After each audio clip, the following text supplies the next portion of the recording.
ಉತ್ತರ ಕರ್ನಾಟಕದ ಹೆಮ್ಮೆಯ ರೈತ ಧ್ವನಿ ಟಿವಿ ಚಾನೆಲ್, ಬೆವರಿಗೊಂದು ಭರವಸೆ.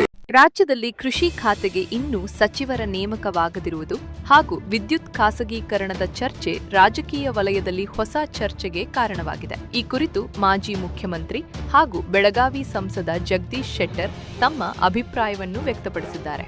ಬೆಳಗಾವಿಯಲ್ಲಿ ನಮ್ಮ ನ್ಯೂಸ್ ಸಮೂಹದ ರಾಜ್ಯ ಉಪಸಂಪಾದಕ ಬಸವರಾಜು ಅವರೊಂದಿಗೆ ಮುಕ್ತ ಸಂವಾದ ನಡೆಸಿದ ಜಗದೀಶ್ ಶೆಟ್ಟರ್ ಕೃಷಿ ಪ್ರಧಾನ ರಾಜ್ಯವಾಗಿರುವ ಕರ್ನಾಟಕದಲ್ಲಿ ಕೃಷಿ ಖಾತೆಗೆ ಸಚಿವರಿಲ್ಲದಿರುವುದು ಸರಿಯಲ್ಲ ಎಂದು ಅಭಿಪ್ರಾಯಪಟ್ಟರು. ರೈತರ ಸಮಸ್ಯೆಗಳಿಗೆ ತ್ವರಿತ ಸ್ಪಂದನೆ ಹಾಗೂ ಕೃಷಿ ಇಲಾಖೆಯ ಸಮರ್ಪಕ ನಿರ್ವಹಣೆಗೆ ಪೂರ್ಣಾವಧಿ ಸಚಿವರ ನೇಮಕ ಅಗತ್ಯ ಎಂದು ಅವರು ಹೇಳಿದರು.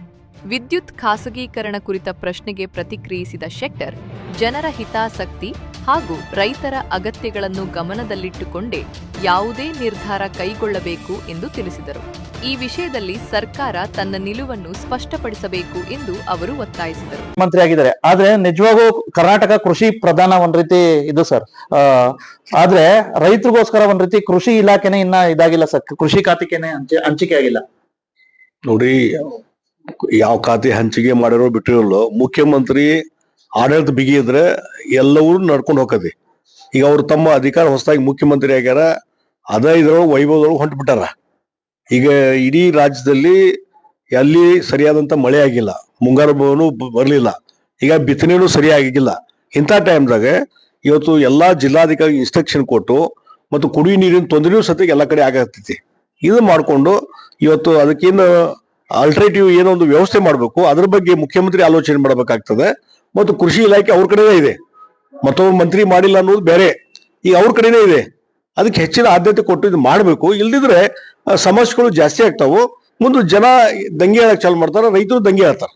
ಈಗ ರಾಜ್ಯದಲ್ಲಿ ಕಾಂಗ್ರೆಸ್ ಸರ್ಕಾರ ಇದೆ, ವಿಶೇಷವಾಗಿ ಇದೇ ಹಾಲಿ ಮುಖ್ಯಮಂತ್ರಿಗಳೇ ಒಂದ್ ರೀತಿ ವಿಧಾನಸೌಧದಲ್ಲಿ ಹೇಳ್ತಾರೆ RSS ಒಂದ್ ರೀತಿ ಗೀತೆ ಹೇಳ್ತಾರೆ, ಆದ್ರೆ ಗೃಹ ಮಂತ್ರಿಗಳು ಹೇಳ್ತಾರೆ ಒಂದ್ ರೀತಿ RSS ನ ಒಂದ್ ರೀತಿ ಎಲ್ಲಾ ಮಾಹಿತಿ ಕೇಳಿದ್ದಾರೆ. ನೋಡಿ, ಪ್ರಿಯಾಂಕಾ ಖರ್ಗೆ ಅವ್ರಿಗೆ RSS ಟೀಕಾ ಮಾಡಿದ್ರೆ, ಬೈದ್ರೆ ನಾ ದೊಡ್ಡ ವ್ಯಕ್ತಿ ಆಗ್ತೀನಿ ತಿಳ್ಕೊಂಡಾರ. ಅದಕ್ಕೆ ಬೆಳಗಿನ ಸಾಯಂಕಾಲ ಅದೇ ಮಂತ್ರ ಮಾಡಿದಾರೆ.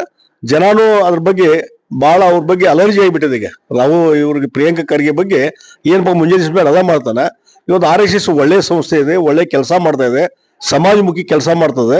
ಹೀಗಾಗಿ ರಿಜಿಸ್ಟ್ರೇಷನ್ ಆಗಿಲ್ಲ, ಮತ್ತೊಂದು ಕೆಲಸ ನಡೆದಾವಲ್ಲ. ಈಗ 100 ವರ್ಷದಿಂದ ಸಂಸ್ಥೆ, 100 ವರ್ಷದ್ದು. ಹಾಗಾದ್ರೆ ಹಿಂದೆ ಕಾಂಗ್ರೆಸ್ ಸರ್ಕಾರ ಇತ್ತಲ್ಲ 60-70 ವರ್ಷ ದೇಶದೊಳಗೆ, ಅವಾಗ ಯಾಕೆ ಅವ್ರೊಂದು ಉಳಿಸ್ಕೊಳ್ಳಿಲ್ಲ? ಅವ್ರಿಗೆ ಯಾಕೆ ಅವತ್ತು ಬ್ಯಾನ್ ಮಾಡ್ಬಿಡ್ಬೋಯ್ತು, ಅಥವಾ ಇದು ಕಾನೂನು ಬಾಹಿರ ಅಂತ ಹೇಳ್ಬೇಕಾಯ್ತಲ್ಲ, ಅಲ್ಲಿವ್ರಿಗೆ ಯಾಕೆ ಹೇಳಿಲ್ಲ? ಇವ್ ಮಲ್ಲಿಕಾರ್ಜುನ ಖರ್ಗೆ ಅವ್ರಿಗೆ ಹೋಮ್ ಮಿನಿಸ್ಟರ್ ಇದ್ರು, ಅವ್ರಿಗೆ ಕಾಂಗ್ರೆಸ್ ಸರ್ಕಾರನು ಇತ್ತು, ಇಲ್ಲಿ ಎಷ್ಟೋ ಜನ ಮುಖ್ಯಮಂತ್ರಿ ಆಗಿ ಹೋದಾರ ಕಾಂಗ್ರೆಸ್ನವರು, ಅವ್ರೇ ಕ್ವಶನ್ ಮಾಡಿಲ್ಲ. ಈ ಪ್ರಿಯಾಂಕಾ ಖರ್ಗೆ ಏನಾಗಿದೆ, ಯಾವ್ದು ಕೆಲಸ ಇಲ್ಲ.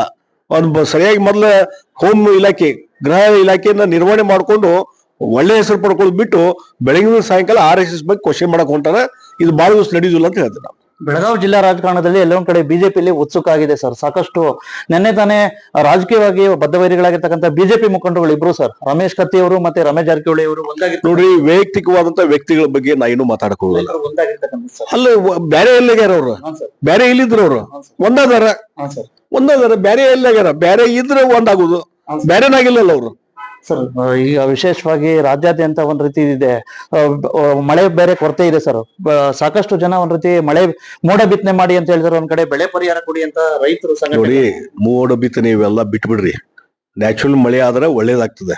ಅದ್ರ ಬಗ್ಗೆ ಆಲೋಚನೆ ಮಾಡ್ಬೇಕು. ಮಳೆ ಆಗಿಲ್ಲ ಅಂದ್ರೆ ಯಾರ ಕೈಯಾಗೂ ಇಲ್ಲ. ಈ ಮೋಡ ಬಿತ್ತನೆ ಹಿಂದೆಲ್ಲ ಮಾಡಿದಾರ, ಪೂರ್ತಿ ಫೇಲ್ಯೂರ್ ಆಗಿದೆ. ಹೀಗಾಗಿ ಅದ್ರ ಬಗ್ಗೆ ಆಲೋಚನೆ ಮಾಡೋದು ಬಿಟ್ಟು ಈಗ ರೈತರಿಗೆ ಏನ್ ನೆರವಿಗೆ ಬರ್ಬೇಕು ಅದ್ರ ಬಗ್ಗೆ ಸರ್ಕಾರ ವಿಚಾರ ಮಾಡಬೇಕು. ಮತ್ತು ಬಿತ್ತನೆ ಆಗ್ಲಿ ಮತ್ತೊಂದಕ್ಕಾಗ್ಲಿ ಅದ್ರ ಬಗ್ಗೆ ತಕ್ಷಣ ಕ್ರಮ ಕೈಗೊಳ್ಬೇಕು. ಒಂದು ಕುಡಿ ನೀರಿನ ವ್ಯವಸ್ಥೆ ಸರಿ ಮಾಡುವಂತ ಕೆಲಸ ಮಾಡ್ಬೇಕು. ಮಹಾರಾಷ್ಟ್ರದಿಂದ 1-2 TMC ನೀರು ಬರುವಂತದಕ್ಕೆ ಪ್ರಯತ್ನ ಮಾಡ್ಬೇಕು. ಅದನ್ನು ಮಾಡೋದು ಬಿಟ್ಟು ಉಳಿದ ಬಗ್ಗೆ ಗುದ್ದಾಡ್ಕೊಂತ ಹೋದ್ರೆ ಏನೋ ಅರ್ಥ ಇಲ್ಲ.